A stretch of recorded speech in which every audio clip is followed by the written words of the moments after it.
So this is the book, Joseph, that you've written. It's called Under the Same Sky, and you'll all have an opportunity to read it because it's been left in your rooms.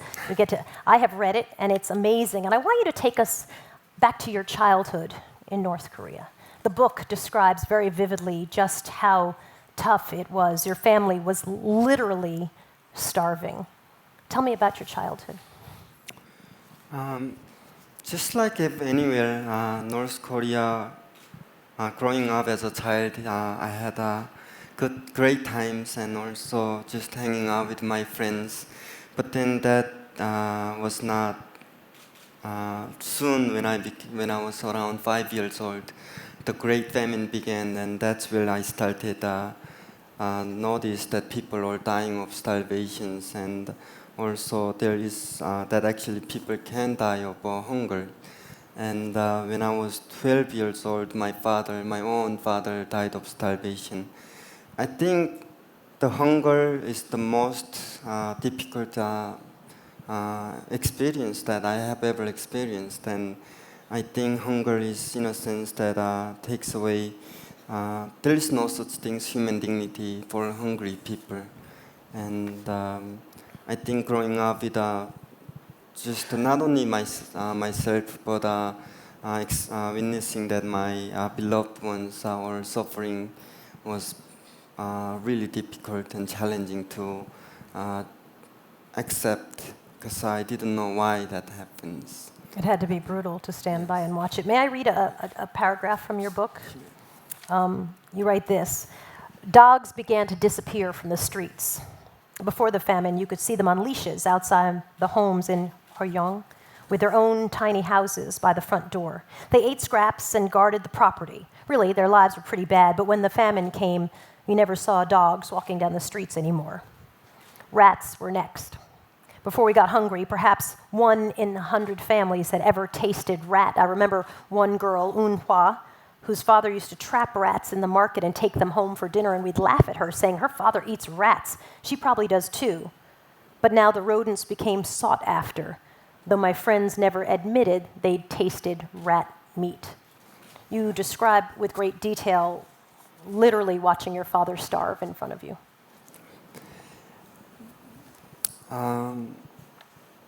Earlier I said that hunger takes away human dignity. What I meant by that was that, for example, even up until I was 12 years old, my family was constantly struggling with poverty. So I've been experiencing hungers with my parents before my father passed away. There were days, a few days that my family didn't have, went through without food. But my father, whenever he found an opportunity to find some food, he would always give that to me first before he eats. He would always tell me that you're a growing boy, and you have to eat it. So I've been always receiving that kind of love, and I never questioned that. I thought that fathers always like that, and I thought that whenever there is extra food, that must be for me. But when my father became so hungry and reached a point where he couldn't manage the hunger, I remember there was a moment that my older sister, and I brought some noodle for him, and he just devoured it like in front of me, and he didn't even recognize that I was sitting next to him. So I think not being able to eat that noodle per se, but it was just really difficult for me to acknowledge that I have to face that reality where my father is not being a father anymore.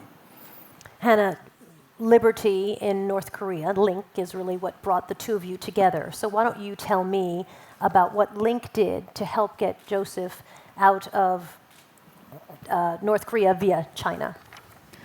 So Joseph actually made the very brave journey out of North Korea on his own. Hopefully he'll share a little bit more about what happened with his family situation, but he eventually found himself homeless and made that dangerous escape into China. And at that time, our organization had a network of shelters in what we call the underground. We were able to connect with him there and offer him an opportunity to actually come to the United States as a refugee. At that time, we brought him through the U.S. consulate in Shenyang, but these days, it's extremely difficult any longer to be able to bring North Korean refugees through any of the consulates or embassies, just by virtue of the challenges that we face with the Chinese government. They are complicit in actually seeking out North Korean refugees and forcibly repatriating them back to North Korea, despite knowing what will happen to them. As a result of that, that's why this sort of underground has developed as a means to be able to protect and help North Koreans hide and also to help them to leave safely. What's developed over the last few years has been this sort of a modern-day underground railroad. It spans about 3,000 miles from the border of North Korea and China all the way down to Southeast Asia to some of these countries that are willing to protect and help North Koreans to reach safe countries like South Korea and the United States. That 3,000-mile journey is longer than the distance between New York and LA, just to give you some idea. And oftentimes these refugees are moving on foot or bus, train, by various modes of transportation, crossing these borders all illegally because these governments cannot or will not protect them like the Chinese government. But on top of that, of course, when you don't have the protection of a government like China and you're illegally there, you face the risk of extreme exploitation. And what we've seen so often, unfortunately, are a number of North Korean women actually that have gone into China and have been trafficked or sold or forcibly working in brothels and sex chatting rooms. Of the North Koreans that we've helped to escape over the last few years, 40% of them were trafficked, were sold to men in China.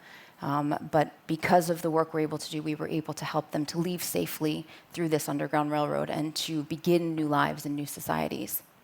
Joseph, how were you able to leave North Korea? I was really lucky that I actually don't know how.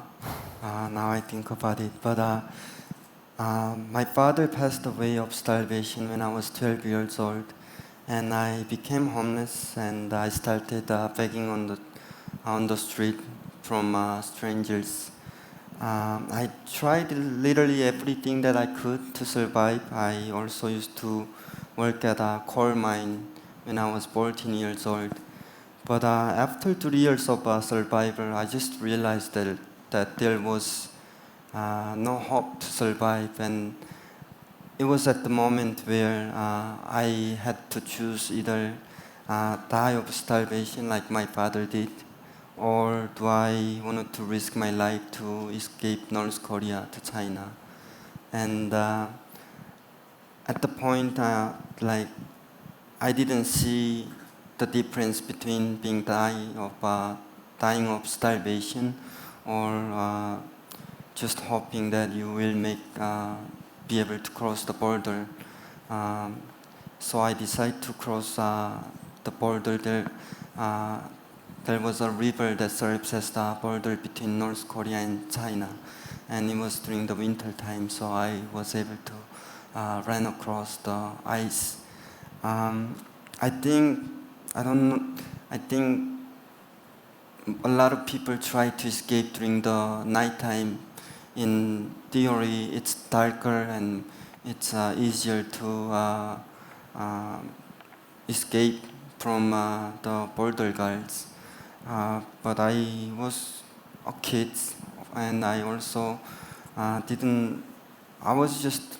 was taking the risk anyway, so if I'm taking this much risk anyways, I might just try something new that not many people have tried. So I was thinking maybe that the border guards would not pay much attention to during the daytimes, because even during the nighttime, crossing that border is almost committing suicide. So I decided to cross during the day, and there was no one at the moment, and that's how I left. How typical is Joseph's story, or atypical is his story? Atypical. You know, what happened was really this surge of refugees that left, North Koreans that left the country as a result of the famine in the 90s. And at that time, the border was much more porous, and it was more likely that individuals were getting across in that manner. But as Joseph referenced, there are border patrols stationed throughout that entire border on the North Korean side, and increasingly over the last few years, increased security also on the Chinese side. Again, the Chinese government works cooperatively with North Korea in trying to find these North Koreans and preventing them from leaving. Just to give you an idea of how much more difficult it's become, under Kim Jong-il, the last few years Kim Jong-il was alive, you had the highest number of refugees making it safely to South Korea, and that number ranged from about 2,500 to 3,000 each year. Since Kim Jong-un has come in, he has made it a strategic priority to crack down on defections, and that number has actually dropped about 50% in the last few years. We are hearing stories from inside and on the border of new tailing squads that are being developed, that are coming out and are being trained to actually go into China posing as Chinese security agents to crack down, find North Koreans, and literally kidnap them and bring them back across the border. New policies that are being implemented. I just saw another one in a report more recently that family members and individuals that are caught aiding and abetting and helping North Koreans to leave the country now could face execution for doing that. And family members can also be punished by being sent to border areas. And so, what we see is that it is becoming increasingly more difficult as less North Koreans are able to leave safely and to make it through. Have things changed? I mean, we should tell people, if you look at this picture, which was taken by the International Space Station, this is North Korea from space. Tell me what we're seeing and what stands out to you. This is an image, and I believe this actual image was taken in January of this year or last year, but what you see essentially is South Korea down here, brightly lit up, and that dark space right above that is North Korea. And this represents obviously not only the severe lack of electricity and power that exists in North Korea, but metaphorically, and I think when we look at this, to me, what I think is so tragic about this entire situation is actually that this represents the enormous economic oppression, actually, that the North Korean people face, outside of the political oppression, but the fact that you have this massive loss of human potential of 24 million North Korean people who live in an enforced poverty because of the priority of this regime to micromanage society in order to sustain the regime. And so it's incredible to think about the fact that, again, when we look at this image here, 24 million people. It's the complete loss of human potential and human dignity and human freedom over the last 70 years. And I think all we have to do is to look at South Korea to know how much potential has been lost, because what South Koreans have accomplished in the last few decades is the exact same potential that the North Korean people have as well. If we saw this photo about 50 years ago, that entire peninsula would have been dark. But again, in a short period of time, to see this type of economic progress and development, I think really shows that juxtaposition of that loss of human potential over the last few years. Joseph, why did you want to write a book? And what does Under the Same Sky mean? I didn't mention about my older sister earlier. You write about her a lot in the book. Yes. My older sister was probably the most loving sister I can imagine, think of. Like, for example, when my parents come back from markets, brought 10 pieces of candies, she would, my parents would divide 5 each, and usually, like my sister would have one for herself and save for rest for, and then when I became sad or when I'm hungry, she would give that to me to appease my hunger. So it just kind of shows how great sister she was at the time that I didn't really know. And so my sister was always part of, I was living with her for 12 years, and when my father passed away, my sister was sold to a Chinese man. And that was the last time that I have seen my sister, and I don't know where she's at. And I think once I lost her, I recognized how great sister she was, and without her sacrifice, I would not, could not have been survived. And throughout writing this book, I was all consistently bringing up my sister was one way to thank her and honor her sacrifice, even though that I don't get to thank her in person now. I hope that one day when she reads this book, I hope that she recognizes that I did I wanted to appreciate her. And Under the Same Sky also has a relationship with my sister, because even though that now I live in the States, my life is almost perfect, but I still don't see my sister, and I think it's good. I find myself grateful that I at least get to live with her under the same sky, but it's also another reflection of how tragedy it is that even though I know she's somewhere under this sky, I still don't know where she's at. So I'm trying to expressing the reality of North Korean people, because this is not just my story, but story of many other families, and so that's why I named Under the Same Sky. That's a beautiful description. Has there been any progress over 70 years that the regime has been running things? I mean, can you say it's marginally better? There are some opportunities. You feel hopeful about the work that you're doing? I do. I wouldn't even say that I wouldn't even call myself an optimist, to be honest. I would just say that what we are seeing, what the information is showing us, what data shows us from interviews that we have done with defectors and folks that are on the ground in North Korea, is that since the state socialist economy collapsed in the 1990s, there have been permanent trends that are degrading the sources of hard power and soft power that the North Korean regime relies on. And these are very interesting social, economic, and information changes that have been taking place. Can you give us specifics? Yeah, absolutely. For example, the fact that there is a breakdown of this severe information blockade that has always existed in North Korea, and an influx and a proliferation of illegal foreign media coming into the country that people are accessing and are viewing and are becoming now aware of the outside world. There's a rise of a new young generation in North Korea, almost this you could call them native capitalists, because they've grown up in a system where they've only known a market-based system, have never had to rely on the state for anything, and have a very different physical and psychological relationship with the regime. And especially the fact that you have the collapse of this economy, the government losing complete control over the economy, and the rise of capitalism in the country like North Korea, which I think most people don't know about.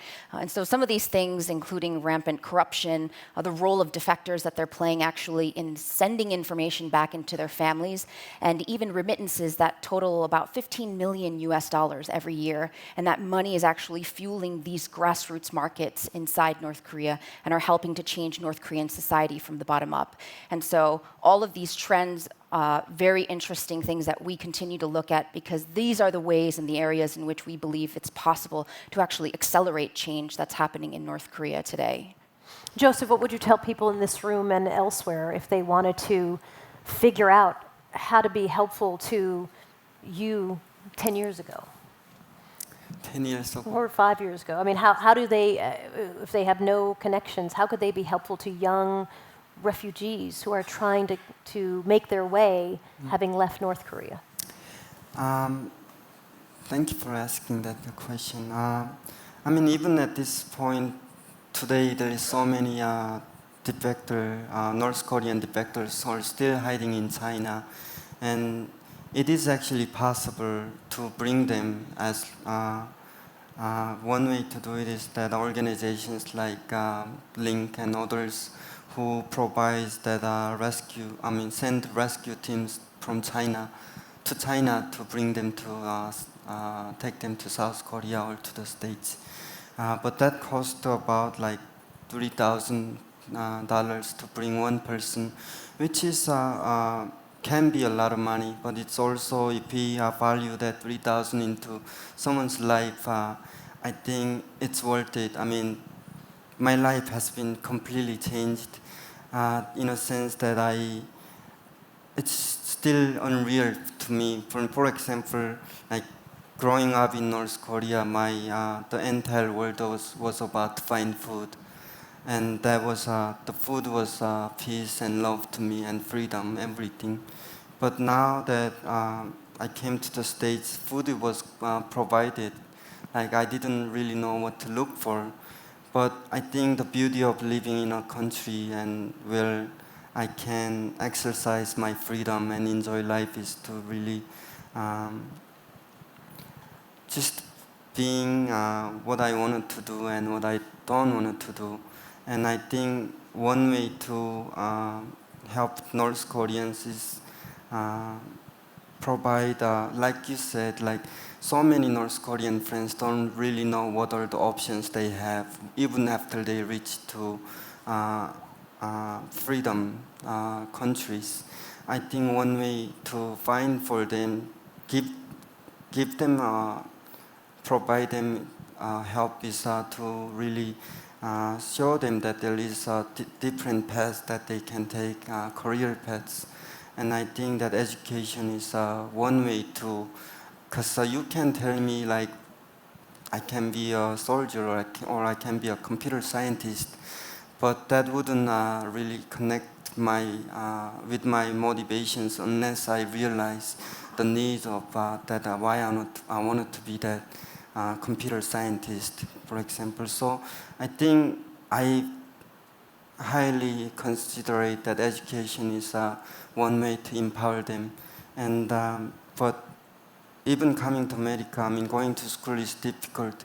I mean, for now, I mean, I am lucky in a sense that I have found I was helped by people that now I'm in school, and I also get receive a full tuition so that I don't have to worry about providing means to survive but also maintain my school's educations.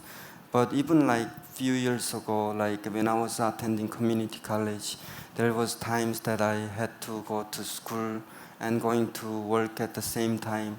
And remember there were days that I only lived with 25 cents ramen noodles, which I was still fine, happy because I knew I had a goal and dream that I wanted to achieve.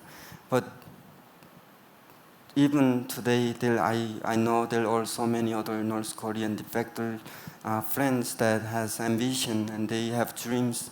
They wanted to change and make a better place for their own people, but they are facing those difficult times with providing basic needs to live.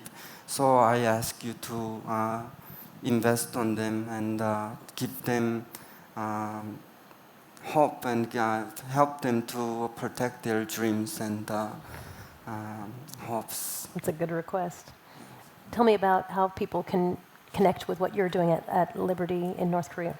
Absolutely. Well, the first is that if anyone is interested at all in the work that we're doing or learning more, please contact me. Please email me. I will find you. I will walk you to your rooms. I'm more than happy to spend time with you here while we're here together.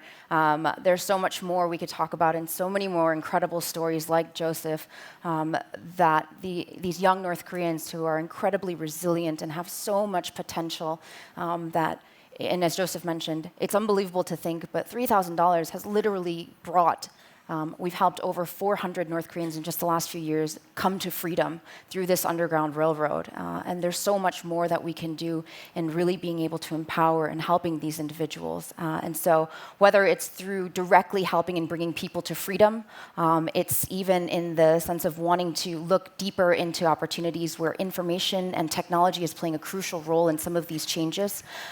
You can visit North Korea, certainly not through us, but I can connect you to organizations that can help you to go in, and I promise you'll be okay.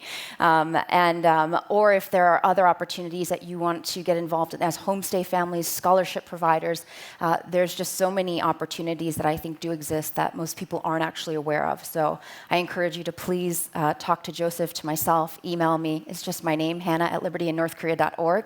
I really look forward to talking more about this issue again, because I think that Eric touched on an important point, which is that we're here because we have an opportunity to imagine and to think about what is possible. And what we're hoping to do is to try to make what's possible real, especially for the North Korean people. Joseph, in our last few seconds, are you hopeful you'll get to see your sister one day?